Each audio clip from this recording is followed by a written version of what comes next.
പ്രണയങ്ങളുടെയോ പ്രേമങ്ങളുടെയോ കെണികളിലോ വലയങ്ങളിലോ പെട്ടുപോയ സഹോദരിമാർ, അവരിൽ മുസ്ലിമീങ്ങളോട് ബന്ധമുള്ളവരുണ്ട്, അമുസ്ലിമീങ്ങളോട് ബന്ധം വെക്കുന്നവരുണ്ട്. പ്രത്യേകിച്ചിട്ട് നമ്മുടെ നാട് മറ്റുള്ള പ്രത്യേകിച്ചിട്ട് മാംഗ്ലൂരുമായി ബന്ധപ്പെട്ട് കിടക്കുന്നത് കൊണ്ട് അവിടെ പല ആളുകൾ പഠിക്കുന്നത് കൊണ്ടും അങ്ങനെ പല അവിഹിത ബന്ധങ്ങളുടെ കഥകൾ പല സമയത്തും കേൾക്കാറുണ്ട്, വിഷമം തോന്നാറുണ്ട്. പൊന്നു സഹോദരി, ഒരു നിമിഷത്തെ സുഖത്തിന് വേണ്ടി, ഒരു നിമിഷത്തെ താല്പര്യത്തിന് വേണ്ടി, ഒരു നിമിഷത്തെ ആവേശത്തിന് വേണ്ടി പടച്ച റബ്ബിനെ മറന്നാൽ അല്ലാഹുവിന്റെ കോടതിയിൽ നിരന്തരമായി അല്ലാഹുവിന്റെ നരകത്തിന്റെ ഭയാനകമായ ശിക്ഷ സഹിക്കാനുള്ള ശേഷി നിനക്കുണ്ടോ എന്നോർത്തു നോക്കുക. ഏതായാലും മഹാനായ ഉമർ ഇബ്നുൽ ഖത്താബ് റളിയല്ലാഹു അൻഹു ചെറുപ്പക്കാരനെ വിളിച്ചു. നോക്കുമ്പോ മുടിയൊക്കെ ഭംഗിയായി വെട്ടി വളരെ മനോഹരമായ നല്ല സ്റ്റൈലുള്ള ഒരു ചെറുപ്പക്കാരൻ. പ്രത്യേകിച്ചിട്ട് നമ്മുടെ ചെറുപ്പക്കാരൊക്കെ വല്ലാത്ത ഗ്ലാമറാണ് അല്ലെ, അങ്ങനല്ലേ? നമ്മുടെ ചെറുപ്പക്കാരൊക്കെ നല്ല ഗ്ലാമറാണ്, മനോഹരമായ. അള്ളാഹുവിന്റെ വലിയൊരു സൗഭാഗ്യമാണ് നമ്മുടെ കാസർഗോഡ് ജില്ല പ്രത്യേകിച്ചിട്ട്. അള്ളാഹു സൗന്ദര്യവും എല്ലാവിധ സുഖങ്ങളും നൽകി അനുഗ്രഹിച്ച ഒരു നാടാണ്. പക്ഷെ നമ്മൾ അങ്ങനെയൊക്കെ ലഭിക്കുമ്പോൾ അതിന് തിരിച്ച് നന്ദി ചെയ്യണം, അത് മിസ്യൂസ് ചെയ്യാൻ പാടില്ല. അപ്പൊ ഈ സഹോദരന്റെ ഭംഗി ആ പെണ്ണിനെ വശീകരിക്കുകയാണ്, ആ പെണ്ണിന് താല്പര്യം വരികയാണ്. അപ്പൊ ഈ നമ്മൾ എന്താണ് മനസ്സിലാക്കേണ്ടത്? നമ്മളൊക്കെ മനോഹരമായ വസ്ത്രം ധരിച്ചുകൊണ്ട് ഷോപ്പിലേക്കും അത് സെയിൽസ്മാൻ ആയിട്ടും അല്ലെങ്കിൽ ബസ് സ്റ്റാൻഡിലേക്കും അങ്ങാടികളിലേക്കൊക്കെ പോവാറുണ്ട്. നമ്മുടെ ലക്ഷ്യം എന്താ? ആരെങ്കിലും ഒന്ന് കണ്ടോട്ടെ, എന്റെ ഭംഗി ആളുകൾ ആസ്വദിക്കട്ടെ എന്ന ലക്ഷ്യത്തോടെയാണ് പോകുന്നത്. പക്ഷേ ആ ലക്ഷ്യം പോലും ഹറാമാണ്, ആ ലക്ഷ്യം പോലും തെറ്റാണ്. ഉമർ തങ്ങൾ ഉടനെ ആ ചെറുപ്പക്കാരനോട് പറഞ്ഞു, പോടാ ബാർബർ ഷോപ്പിൽ പോയി വാ, എന്നിട്ട് മുടി മുണ്ടനം ചെയ്ത് മൊട്ടയടിച്ച് വരാൻ പറഞ്ഞു. മൊട്ടടിച്ചപ്പോഴേക്കും വല്ലാത്ത ഭംഗി വർദ്ധിച്ചു. ചില ആളുകൾ അങ്ങനെയില്ലേ, സ്റ്റൈലുള്ള ആളുകൾ എങ്ങനെ ആയാലും സ്റ്റൈൽ തന്നെയാണ്.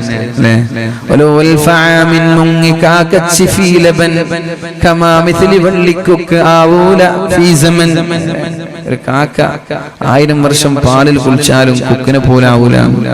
അപ്പൊ നമ്മളെ പോലെ കുറച്ച് ആളുകളൊക്കെ കുറെ ഫൗണ്ടേഷനും കുറെ ഫെയർലോലും കുറെ ഫെയർ ഹാൻഡ്സും ഒക്കെ ഇട്ടാല് വെളുക്കാൻ പോകുന്നില്ല, അത്രേ ഉണ്ടാവും. അപ്പൊ ഭംഗിയുള്ള ആളുകൾ ഇനി ഒന്നും തേച്ചില്ല, കീറിപ്പറഞ്ഞ വസ്ത്രം ധരിച്ചു, മൊട്ട അടിച്ചു, എന്നാലും കുഴപ്പമില്ല, അവർ ഭംഗി തന്നെയാണ്. അപ്പൊ ആ ചെറുപ്പക്കാരൻ ബാർബർ ഷോപ്പിൽ പോയി മൊട്ട അടിച്ചു മുണ്ടനം ചെയ്തു വന്നു. സുബ്ഹാനല്ലാഹ്, വല്ലാത്ത ഭംഗി. നമുക്കറിയായിരിക്കും, നമ്മളൊരു ഇസ്ലാമിക് പാട്ടുകളൊക്കെ പാടുന്ന മഹർസൈനൊക്കെ നിങ്ങൾ കണ്ടിട്ടുണ്ടാവും അല്ലെ? മഹർസൈൻ അറിയില്ല, നല്ലൊരു കഷണ്ടിയാണ്, നല്ല ലുക്കാണ് അല്ലെ, മുടിയൊക്കെ മൊട്ടടിച്ചു വരാം. അപ്പൊ ഏതായാലും അങ്ങനെ ചില ആളുകൾ മൊട്ടടിക്കുമ്പോഴേക്കും ഗ്ലാമർ കൂടി. അപ്പൊ പറഞ്ഞു, എന്നാ പിന്നെ അയാൾക്ക് തലപ്പാവ് കൊടുക്കും, തലപ്പാവ് ധരിക്കാൻ പറഞ്ഞു. തലപ്പാവ് ധരിച്ചപ്പോ സുബ്ഹാനല്ലാഹ് ഇതിനേക്കാളും ഭംഗി കൂടി. അപ്പൊ പറഞ്ഞു, ഇനി എന്റെ മദീനയിൽ നിൽക്കാൻ പാടില്ല, വേഗം മദീന വിട്ട് ബസ്രയിലേക്ക് പോകണം. ഈ കാരണം ഒരു പെണ്ണിന് പോലും വേണ്ടാത്ത ചിന്ത വരാൻ പാടില്ല എന്ന് നിങ്ങൾ മനസ്സിലാക്കണം. ഈ ചെറുപ്പക്കാരൻ വല്ല തെറ്റ് ചെയ്തു? സൗന്ദര്യം ശാപമായിരിക്കും ചില സമയങ്ങളിലൊക്കെ അല്ലെ. സൗന്ദര്യം ചില ആളുകൾക്ക് വിപത്തായിട്ട് സംഭവിക്കാറുണ്ട്. അതേപോലെ ഒരാളാണ് മഹാനായ ഈ നസ്ർ ഇബ്നു ഹജ്ജാജ് എന്ന് പറയുന്ന സഹോദരൻ. അദ്ദേഹത്തിന്റെ സൗന്ദര്യം, അദ്ദേഹം ആരെയും വശീകരിക്കാൻ പോയോ ഇല്ലേ എന്നത് വേറെ വിഷയമാണ്. അദ്ദേഹത്തിന്റെ സൗന്ദര്യം കണ്ട് ഒരു പെണ്ണ് ആസ്വദിച്ചപ്പോഴാണ് മഹാനായ ഉമർ തങ്ങൾ പറഞ്ഞത്, മോനെ, നീ ഇനി മദീനയിൽ നിൽക്കരുത്. എന്റെ മദീനയിൽ ഒരു പെണ്ണിന് പോലും വ്യഭിചാരത്തെ കുറിച്ചുള്ള ചിന്ത ഉണ്ടാവാൻ പാടില്ല. പിന്നെ വ്യഭിചാരം ഉണ്ടായാലുള്ള കഥ എന്താണ്? വ്യഭിചാരത്തെ കുറിച്ചുള്ള ചിന്ത പോലും എന്റെ മദീനയിൽ ഉണ്ടാവാൻ പാടില്ല, നീ നാട് വിട്ടോളണം എന്ന് പറഞ്ഞ് ബസായിലേക്ക് നാട് കടത്തിയെന്ന. അപ്പൊ ഞാൻ പറഞ്ഞു വരുന്നത്, തിന്മയെ നമ്മൾ ലഘൂകരിച്ച് കാണാൻ, നമ്മൾക്ക് ചാറ്റ് ചെയ്യുന്നതോ കോൾ ചെയ്യുന്നതോ വീഡിയോ കോൺഫറൻസ് നടത്തുന്നതോ ഇമേജുകൾ ടെക്സ്റ്റുകൾ പരസ്പരം കൈമാറുന്നതോ ഒന്നും കുഴപ്പമേ അല്ല. പിന്നെ ഇതൊക്കെ എപ്പോഴാ കുഴപ്പമാവുന്നത്? പിന്നെ ചെറിയൊരു വഞ്ചനയും ചതിയും ബ്ലാക്ക് മെയിലിംഗും നടത്താൻ പോവാൻ നമ്മൾ അയച്ചു കൊടുത്തൊരു ഇമേജ്, അത് വെച്ചിട്ട് നിന്റെ ജീവിതം വിലപേശാൻ, നിന്റെ കുടുംബത്തെ വിലപേശാൻ ആ സമയത്താണ് നീ വിരൽ കടിക്കസു. പടച്ചോനെ, ഇത് വേണ്ടായിരുന്നല്ലോ. ഉസ്താദുമാര് പറഞ്ഞതൊക്കെ സത്യാണല്ലോ. ഞാൻ വിചാരിച്ചു ഇവൻ എന്നോട് വല്ലാത്ത ആത്മാർത്ഥമായ സ്നേഹം കൊണ്ടാണെന്നൊക്കെ ഞാൻ തെറ്റിദ്ധരിച്ചു പോയതാണ്. ഇവന്റെ താല്പര്യം എന്റെ ശരീരമായിരുന്നു എന്ന് നിനക്ക് തോന്നാൻ തുടങ്ങുന്നൊരു സമയം വരാനുണ്ട്. അപ്പോഴേക്കും നിന്റെ സമയം അതിക്രമിച്ചു കഴിഞ്ഞിരിക്കുകയാണ്. അപ്പോഴേക്കും നിന്റെ സമയം കഴിഞ്ഞു. പിന്നെ നീ ചിന്തിച്ചിട്ടോ ആലോചിച്ചിട്ടോ കാര്യമുണ്ടാവൂല. അതുകൊണ്ട് പരിശുദ്ധമായ ഖുർആൻ ചോദിക്കുന്നത് പോലെ, അലം യഅ്നി ലില്ലദീന ആമനൂ തഖ്ശഅ ഖുലൂബുഹും ലിദിക്രില്ലാഹ്. അല്ലാഹുവിനെ പേടിച്ചു നന്നാവാനുള്ള സമയമായിട്ടില്ലേ എന്ന ചോദ്യം ഉണ്ട്. റബ്ബേ, ഞങ്ങൾക്കൊക്കെ നന്നാവണമെന്നുണ്ട്. റബ്ബേ, ഞങ്ങളൊക്കെ നന്നാവാൻ ആഗ്രഹിക്കുകയാണ്. അല്ലാഹു നമ്മയൊക്കെ നല്ലവരിൽ പെടുത്തുമാറാവട്ടെ. മഹാനായ ഇബ്നു മസ്ഊദ് റളിയല്ലാഹു അൻഹു പറഞ്ഞതും അത് തന്നെയാണ്. ഒരു ചെമ്മാടിയായ ഒരാൾ, അയാൾക്ക് എത്ര തെറ്റ് ചെയ്താലും ഒരു ഈച്ച മൂക്കിന്റെ വക്കിലൂടെ പാറിയതുപോലെ ഉണ്ടാവും. അയാൾക്കൊരു വിഷയമല്ല.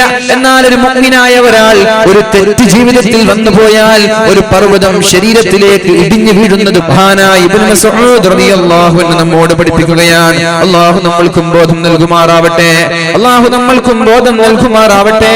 അല്ലാഹു നമ്മൾക്ക് നല്ല രീതിയിൽ ജീവിക്കാനുള്ള തൗഫീഖ് ചെയ്യുമാറാവട്ടെ. അല്ലാഹു ഒരു സമൂഹത്തെയും വെറുതെ നശിപ്പിച്ചിട്ടില്ല. ഒരു സമൂഹത്തെയും അല്ലാഹു വെറുതെ കൊന്നുകളഞ്ഞിട്ടില്ല. ഒരു സമൂഹത്തിനും അല്ലാഹുവിന്റെ അദാബ് വെറുതെ അല്ലാഹു അയച്ചിട്ടില്ല. അല്ലാഹു തന്നെ പറയട്ടെ പരിശുദ്ധമായ ഖുർആനിൽ, വമാ അസ്വാബകും മിൻ മുസീബ, ഒരു സമൂഹത്തിനും ആപത്തുകളോ വിപത്തുകളോ ഞാൻ അയച്ചിട്ടില്ല.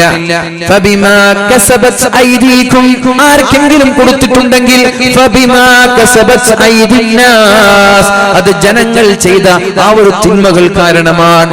തെറ്റ് ചെയ്തത് കാരണം ശിക്ഷിക്കൂല, അത് ശ്രദ്ധിക്കണം നമ്മൾ. തെറ്റ് ചെയ്തത് കാരണം ഒരാളെയും ശിക്ഷിക്കില്ല.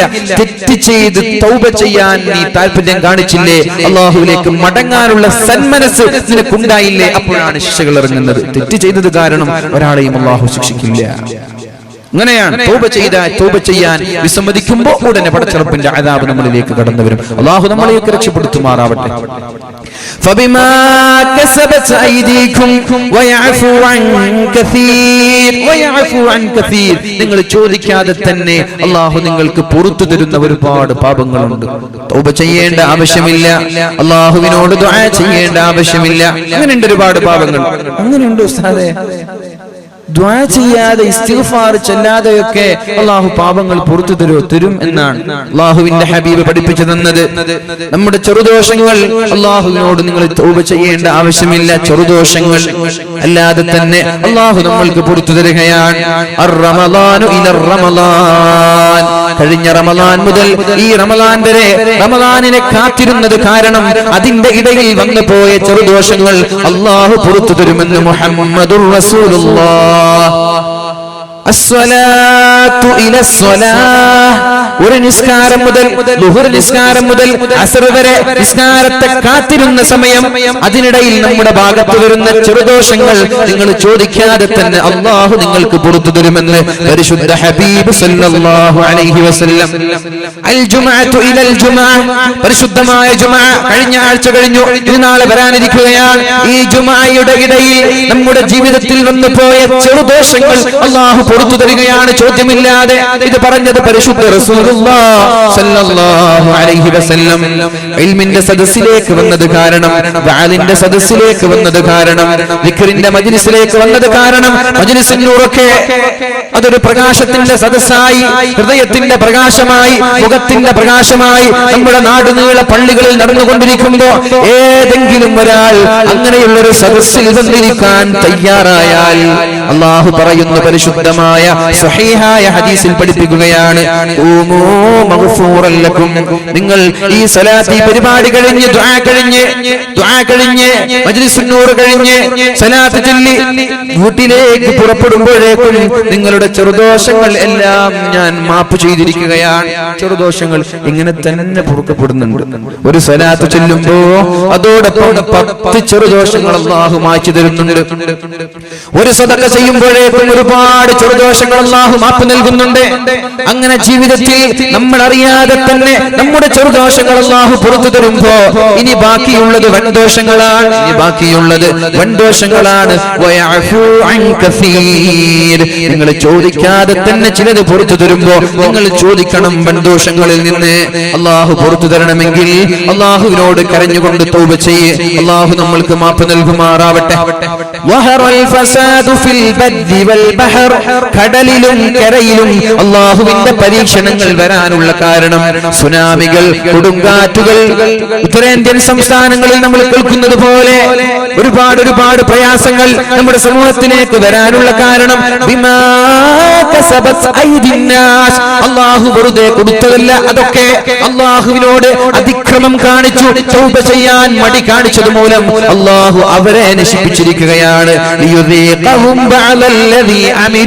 ഇങ്ങനെ ഞാൻ ഇടയ്ക്കിടെ താക്കീതായി, ഇടയ്ക്കിടെ ചില പണിഷ്മെന്റുകൾ കൊടുത്തില്ല എങ്കിൽ അവർ ഞാൻ ഉണ്ട് എന്ന് തന്നെ മറന്നു പോകും, അള്ളാഹു ഉണ്ട് എന്ന് തന്നെ മറന്നു പോകും. അങ്ങനെ മറക്കാതിരിക്കാൻ ഇടയ്ക്കിടെ ചില ട്രീറ്റ്മെന്റുകൾ, ചില പരീക്ഷണങ്ങൾ, ചില അള്ളാഹുവിന്റെ അദാബുകൾ ഒരു വാണിംഗായി, ഒരു താക്കീതായി അള്ളാഹു സമൂഹത്തിന് അയച്ചു കൊടുക്കുമെന്ന് പരിശുദ്ധ ഖുർആനിൽ അള്ളാഹു പഠിപ്പിക്കുകയാണ്. എന്തിനാണ് അദാബുകൾ ഇറക്കുന്നത്? ലഅല്ലഹും യർജിഊൻ. ഈ ഉത്തരേന്ത്യൻ സംസ്ഥാനങ്ങളിൽ നിരന്തരമായി കേട്ടുകൊണ്ടിരിക്കുന്ന ഭൂകമ്പങ്ങളെ കുറിച്ച് നിങ്ങൾ മനസ്സിലാക്കുമ്പോഴേക്കും ഈ മഞ്ചേശ്വരത്ത് നിൽക്കുന്ന എല്ലാ തോന്നിവാസികളും വിചാരിക്കണം, പടച്ചവനെ അവിടേക്ക് ഭൂകമ്പം എത്തി, ചൈനയിലേക്ക് സുനാമി എത്തി, ഇന്തോനേഷ്യയിൽ സുനാമി എത്തി, മറ്റുള്ള ഗൾഫ് രാജ്യങ്ങളിൽ കൊടുങ്കാറ്റെത്തി, ഇനി നമ്മുടെ മഞ്ചേശ്വരത്തേക്ക്, നമ്മുടെ കേരളത്തിലേക്ക് വരാനിരിക്കുന്നതേയുള്ളൂ. എന്തിനാണ് ഇതൊക്കെ അല്ലാഹു ശിക്ഷകൾ നൽകിയത്? ലഅല്ലഹും യർജിഊൻ. ഞാൻ നന്നാവാൻ വേണ്ടിയിട്ടാണല്ലോ, ഞാനൊന്ന് തൗബ ചെയ്യാൻ വേണ്ടിയിട്ടാണല്ലോ, ഞാനൊന്ന് അള്ളാഹുവിലേക്ക് മടങ്ങാൻ വേണ്ടിയിട്ടാണല്ലോ. പത്രങ്ങളിൽ വായിക്കുന്ന ആളുകളല്ലേ നമ്മൾ. ആക്സിഡന്റിന്റെ വാർത്തകൾ കേൾക്കുമ്പോ എന്തേ ഞങ്ങളുടെ വണ്ടികളും ആക്സിഡന്റ് ആയിക്കൂടെ, ഞങ്ങളുടെ കുടുംബങ്ങളിലും അപകടങ്ങൾ നടന്നൂടെ? ഇതൊരു ഇങ്ങനെ ഒരു വാർത്തകൾ വായിക്കുമ്പോ ഉടനെ നമ്മൾ കരുതണം ലഅല്ലഹും യർജിഊൻ. ഈ ആക്സിഡന്റിന്റെ വാർത്തകൾ നമ്മുടെ ശരീരത്തിൽ, നമ്മുടെ ചെവിയിലേക്ക് തുളച്ചു കയറുന്നത് തന്നെ എന്റെ ഡ്രൈവിംഗിൽ ചെറിയൊരു അവയർനെസ് എനിക്ക് ഉണ്ടാവാൻ വേണ്ടിയിട്ടാണ്, ചെറിയൊരു ബോധം എനിക്ക് ഉണ്ടാവാൻ വേണ്ടിയിട്ടാണ്. മനുഷ്യന്മാരെ, കേരളക്കരയെ, കാസർഗോഡ് ജില്ലയെ പ്രത്യേകിച്ചിട്ട് കണ്ണീരിലാഴ്ത്തിയ, ദുഃഖത്തിന്റെ കരിനിഴൽ വീഴ്ത്തിയ ഒരപകടം നമ്മുടെ നാട്ടിൽ നടന്നപ്പോ ഈ ചുറ്റുകൂടിയിരിക്കുന്ന ആളുകളോട് എനിക്ക് പറയാനുള്ളത്, അല്ലാഹുവിനെ പേടിച്ചുകൊണ്ട് ഇങ്ങനെയുള്ള അപകടങ്ങൾ നമ്മുടെ നാട്ടിൽ നാടുകൾ വർദ്ധിച്ചുകൊണ്ടിരിക്കുമ്പോ ഓരോ അതിന്റെ കണ്ണൂർ ഭാഗത്തേക്ക് പോകുമ്പോഴേക്കും ഒരു ദിവസം ഒരു ആക്സിഡന്റ് കാണാത്ത ദിവസമില്ല. ഇങ്ങനെ നിരന്തരമായി ആക്സിഡന്റുകൾ നടക്കുമ്പോ നിങ്ങൾ ദയവ് ചെയ്ത് വാഹനങ്ങളിൽ കയറുമ്പോ ബിസ്മില്ലാഹി തവക്കൽതു അലല്ലാഹ്, അല്ലാഹുവേ എന്റെ വാഹനത്തെ, എന്റെ ജീവിതത്തെ, എന്റെ കുടുംബത്തെ ഞാൻ നിന്നെ പരമേൽപ്പിച്ചുകൊണ്ടാണ് കയറുന്നത്. സുബ്ഹാനല്ലദീ സഖറ ലനാ ഹാദാ വമാ കുന്നാ ലഹു മുഖ്രിനീൻ. അല്ലാഹുവേ ഈ ഒരു വാഹനം എനിക്ക് കീഴ്പ്പെടുത്തി തന്ന റബ്ബേ, നീ പരിശുദ്ധനാണ് എന്ന് പറഞ്ഞുകൊണ്ട് തന്റെ വാഹനത്തിൽ കയറുക, എന്നിട്ട് മാന്യമായി ഡ്രൈവ് ചെയ്യുക. എന്നാൽ അപകടങ്ങളിൽ നിന്ന് അല്ലാഹു നമ്മളെ സംരക്ഷിക്കും. അല്ലാതെ ഒരു ദിക്റുമില്ല, ഒരു ഫാത്തിഹയില്ല, ഒന്നുമില്ലാതെ മൃഗത്തെ പോലെ വണ്ടിയിൽ കയറി, ഇല്ലാത്ത വണ്ടിയിൽ കയറി എന്നിട്ട് ലക്ഷ്യമായി പോവുക. ഇതിന് അല്ലാഹു ചില ആളുകൾക്ക് താക്കീത് നൽകുകയാണ്. അല്ലാഹു മരിച്ചുപോയ ആളുകൾക്കൊക്കെ അല്ലാഹു മഗ്ഫിറത്ത് നൽകട്ടെ. അല്ലാഹു ആ കുടുംബത്തിന് നല്ലൊരു പകരം നൽകട്ടെ. അല്ലാഹു ഇതുപോലെയുള്ള അപകടങ്ങളിൽ നിന്ന് നമ്മയും നമ്മുടെ നാട്ടുകാരെയും സംരക്ഷിക്കുമാറാവട്ടെ. ആമീൻ ബിറഹ്മതിക യാ അർഹമർ റഹീമീൻ. എന്തിനാണ് ഇതൊക്കെ നൽകുന്നത്? ലിയുദീഖഹും ബഅദല്ലദീ അമിലൂ. നിങ്ങളുടെ ജീവിതത്തിൽ വന്നുപോയ ചില പ്രവർത്തനങ്ങൾ അത് നിങ്ങൾക്ക് അല്ലാഹു അറിയിച്ചു തരാനാണ് ഈ ശിക്ഷകൾ. ലഅല്ലഹും യർജിഊൻ. ഇതൊക്കെ കേൾക്കുമ്പോൾ നിങ്ങൾ നന്നാവണം, മാറണം. അതിന് അല്ലാഹു നമ്മൾക്ക് തൗഫീഖ് ചെയ്യട്ടെ.